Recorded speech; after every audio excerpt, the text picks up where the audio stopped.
Hi and welcome back to Diet Culture Can Fork Off, the podcast. And today I'm doing one of my Q&A episodes. My Misfit group is just about to start actually on Monday. So this is the 2 weeks in between. I do usually do a 2 week break in between, but of course I've still got the Misfit Collective, which is my ongoing program, and obviously my one-to-one as well. So I do these podcasts each week with the questions that come up in the group, and sometimes in the group chat as well, which includes all my clients together. So I love to cover as much as I can on these episodes because there's such an amazing questions and such an amazing conversations do come up in the group as well. So I pick out a few each week to cover on this podcast for my clients that are in the group, but as well for anyone listening to get some tips and suggestions as well. So of course, this is the kind of stuff that comes up in real life when you are trying to unfuck your relationship with food and your body and break away from diet culture for good. So let's dive straight in. One of the questions today was, do I have any good summer recipes? And I know people do struggle, especially in the heat, around what to eat and keeping it, obviously making sure you're eating enough as well. So with that, I would say first thing is have a think about what I guess foods you do enjoy. Like for myself, I do love Mexican food. Love it. But so I do variations of, and there is I do this salad, Mexican salad. So instead of having something that's a bit more heavier, enchiladas or fajitas or anything like that, that can, especially when it's like that heat wave last week, I just keep it a bit lighter. So making a Mexican salad, or there's loads of different salads out there as well. I feel like we think salads are boring. They don't have to be. So my Mexican salad, I've done things like a deconstructed burger bowl before as well. So it's in a salad bowl but without the bun. That's not for cutting out carbs, by the way. That's just because it's lighter. And actually I do potato cubes with it. So it's being able to do that just in a lighter way, especially in the heat. So think about those kind of foods that you love. If it's not as, obviously the heat wave going on was a bit ridiculous. And I know this comes from one of my American clients, actually, this question. But think about there's things that you can do summer pies with the, what's it called? That phyllo pastry you can crunch up and put it on top.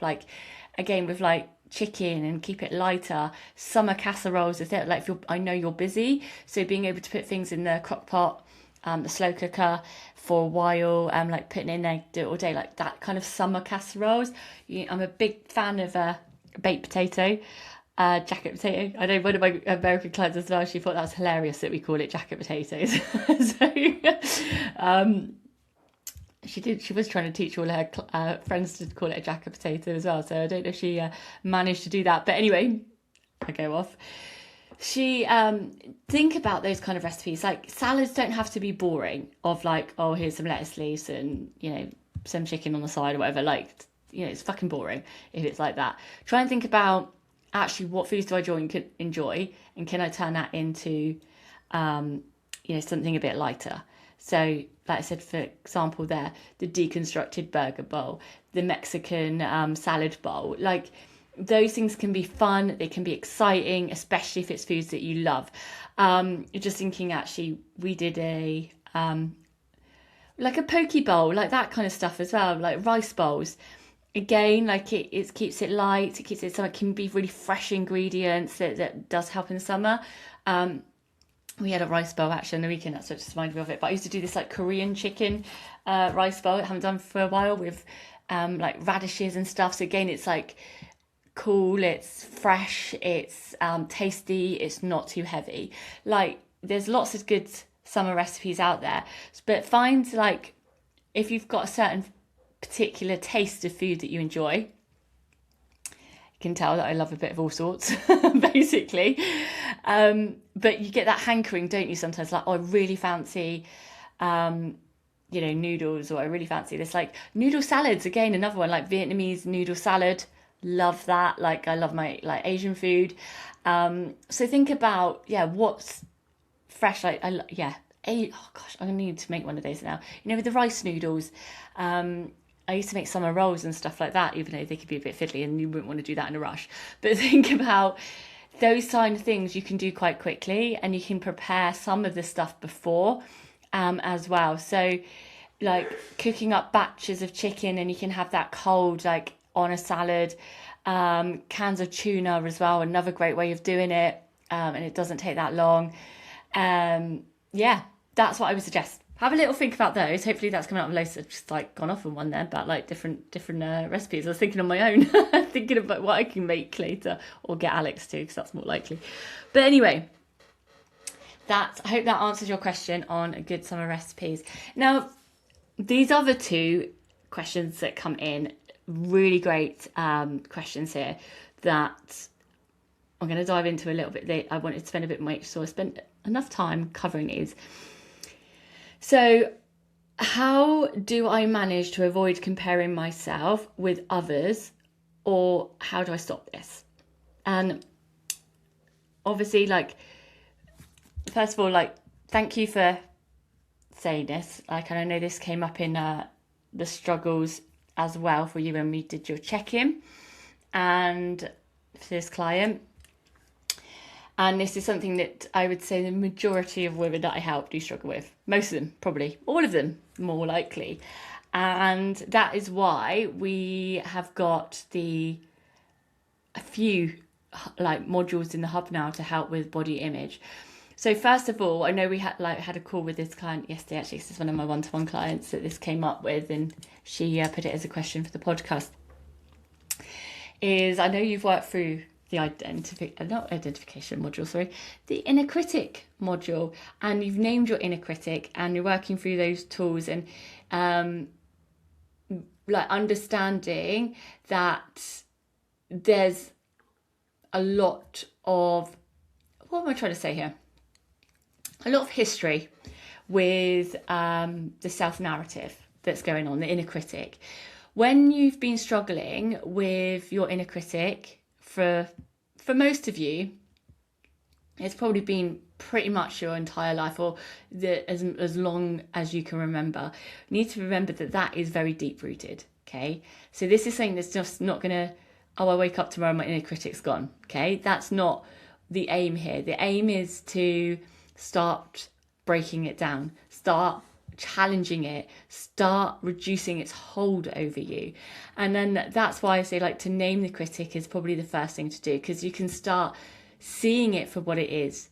It's a learned voice, it's not your voice. So if you can start distancing yourself away from it and understanding, like, that's not actually me speaking, that's like, the inner critic, or whatever you called them, you can start like observing it rather being in it.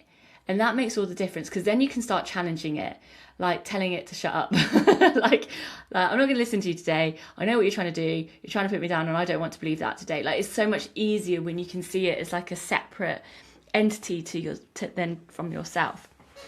So that's obviously that we've been working. We started doing that work already, but one of my clients actually really, a past client really struggled with this as well. And we did a lot of work with the inner critic. And then rather than comparing herself to other women's bodies, she started to notice just how they looked, just how they are, and appreciating the uniqueness of everyone's body. Like, what is the perfect body? Like, we've been told that in diet culture that there is a standard that we need to, live up to. But a perfect body, like, what is that? Like, why? What am I trying to say? Like, why do we have to adhere to this perfectionism that then we've created an image in our head of what that looks like, and then that's how you start comparing. So, like, again, looking at an observer point of view, like being able to appreciate different bodies for what they are. No one's like I don't like to say no one's body's perfect, 'cause that's not quite what I'm trying to say, but it's like everybody's different, and perfection can look different in others' eyes. Remember, like, so many women I speak to have different shapes, different sizes, and everyone feels this way. So it makes us feel that diet culture has created this image in our head, but because the goalposts always change, or people always feel like they're never meeting that standard, how each person views perfection is very different. And the person that you're comparing yourself to, they're probably stood there doing the same to you, like thinking, oh, I wish I looked like that. Do you know what I mean? So it's very much like circling in our head. So when we can start appreciating our own bodies and women's bodies in general, just people's bodies in general, for the differences that they are, I think that can really make a difference. So first of all, it is about finding the love and compassion for yourself. Like, that's how you start on this, which obviously we're working through. Finding the love and compassion for your own body. And as you know, like through the body, well, I've got the few other body image things that we can work through as well. There's a couple in there, but I've got some forms that we can actually do as well. I know on our journaling we're working through this, but we could actually work through, like, I've got some forms that could help with body appreciation and body acceptance, by learning, like, to look at your body for what it does for you, like what you're thankful that it does for you, or how grateful you are for it to do the things that you want to do, and being able to observe it in that point of view. I think that's something that really helped me. Was I was someone, like, obviously I've been through my own journey, and I was someone that was comparing to others, especially women, like, why do they look like this? Why have they got a flat tummy? Why do their, like, thighs not touch like mine? And it's this constant noise. But what I started to do was not focus on other people, focus on myself. Not like looking in the mirror and telling myself I look amazing. Not that. I started focusing on what my body did for me. So at the time where I had the biggest breakthrough to this, I was strength training. And I used to pick my legs apart all the time. Like, I hated them. I hated my thighs touch. I hate that they got stretch marks. But I started focusing that actually I'm going to focus on how strong I could get them. And I focused on, like, the weights that I was doing. And, like, then I was, like, getting proud of myself and proud of my legs, because how powerful they were. And what, like, oh my God, I can't believe I'm, like, lifting this weight. And that kind of started to change my perspective on my body. And then learning to accept it in that way. So this stuff does take time. It's not going to be like, okay, how are we going to stop doing this completely to start with? It's going to, first of all, be aware of when you're doing it. Notice where your triggers are, which I talk about in the in a critic webinar, about, like, noticing what your triggers are, and then, like, working out the tools that are going to help you in that moment. Okay, so it takes time, and it takes maybe a few different approaches. But like I said, the first thing I know we've done is to name the critic. The second one is to start appreciating your body and finding the love and trust for your body, which obviously I'll help you through. Especially, like I said, I've got those forms and different techniques to help, and I know we're working through those bits one by one at the moment. I know you're about to do the identity piece as well, that will really, really help with that. And yeah, that's how we'll work through it. But it's taking how you stop comparing yourself. How do you manage to compare yourself to others? First of all, working on the inner critic stuff, which we're doing. We're going to be working on the identity stuff, and we're going to work on the body appreciation stuff. And that's exactly what we're doing right now. And I cannot wait to see how that goes. Sorry if you can hear any background noise. I'm just trying to shut my door. How do you quieten the food noise? So this came up in the group chat, and I think this is a really, really good question. With this person at the moment, we're working through things step by step, and one of the things we'll be working through is emotional eating. And some of the other, what I love about the group as well, some of the other women came in to support on what they find works, techniques that they've learnt through working together. And sharing their knowledge, or like what they found, or how they interpret each interpreted it for themselves. So first of all, the food noise. What we need to do, like obviously we'll talk to you more in depth about this, but I've said before, like emotional eating webinar is the first one to watch, and talking about psychological and physiological hunger. And I know this person has already identified it as a psychological hunger. So what we need to do now is just like, we'll be working through what is happening in that moment, that what is the emotion that's coming up. Boredom is the main one, usually for this. I know it is for this and client, and a lot of my clients as well, because happening in the evening, bored on your own. So with quietening the food noise, first of all, like you did, recognizing where it's coming from. What is it? Physiological, psychological hunger. Then it will be understanding what do I need in that moment. And when I say that, it's because sometimes the food is the thing that you want, okay? I enjoy a bit of chocolate in the evening. I enjoy something sweet after I eat. Now, I've now given myself permission. I never used to. I was someone that was like, no, you can't have those things in the week. You can only have them on the weekend, which then caused me to have a binge on the weekend of like overeating on those things. So now I allow myself to have those things in the week as and when I want them.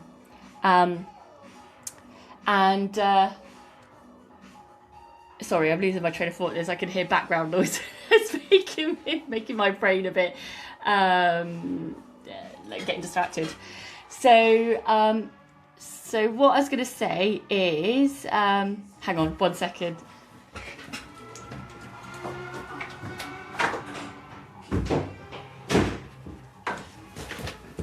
Sorry, I couldn't concentrate with the noise in the background, so just had to go shut the door. Apologies for that. This is real life recording. There we go. You know, nothing's perfect. So first of all, yeah, recognizing that hunger.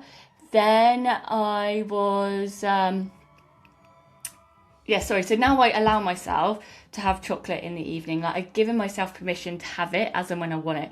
Which one? I only have a little piece, like just a little like portion size, like a few pieces that are a portion size. And because I've given myself permission, I don't always want it all the time. So I actually sometimes I'm like, do you know what, I'm actually full, I don't actually want it. But by giving myself that permission, it stops me like saving it all for the weekend. And then sorry, I keep losing my train of thought. There's a lot of background noise, like I said today. Sorry. What am I going to say? Yes, so that's what I do. Anyway, permission wise. Then the other thing we need to do is like I said, food can be the tool, but we don't want it to be the only tool. So if you, for example, was like you look at, like, okay, you're checking in with yourself, you do your pause, like, do I want the food, do I not want the food, what else could I do instead, what else can make you feel good or meet that emotion that's not actually being met, because that's usually what the psychological hunger is coming from. It's emotion or a need that's not being met.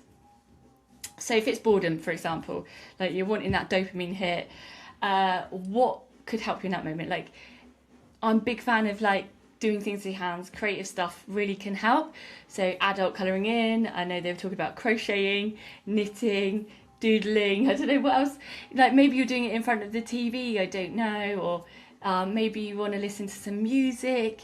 Like do the things that can help, and the Feel Good Buffet module will help with this. And obviously we can come up with brainstorm some ideas that help you personally as well. It's a really good idea to do it based on energy levels as well. So coming up with some ideas based on where your energy's at as well and in that moment of time. Yeah, so that's what I would concentrate on the food noise. Obviously, we're going to be doing a lot of work around this individually. But do think about, where, like, making sure you're having a pause, making sure you're giving yourself permission to have certain foods if that is what's going to meet the need at that point in time. Don't let it be the only tool. What else can we do instead in that moment? What other thing will meet the need or the emotion that's currently not being met? Okay, so that's what we're going to be working through. I'm really excited actually to go back through this with you. Like, I know who this client is. I'm really excited to actually work through this with you, because I feel like this is a really big step. So well done. Well done for noticing. Well done for saying the question. And we'll be diving into it. So that's what I've got for you today. Of course, like I just mentioned, these questions like come up as part of my group and my one-to-one, but if you want to be part of the group, if you want to be having that support to get you to be breaking your own cycles, then Misfit is starting on the 6th of July. And do not miss out on this round. Do not get in your own way, because I know that you can put things off. It's 6 weeks. It's all it is. Commit to 6 weeks. You've got all the tools there. You've got all the resources there to help you break these yo-yo cycles for good. And you'll have a group of incredible women that will all be there to support you through it as well.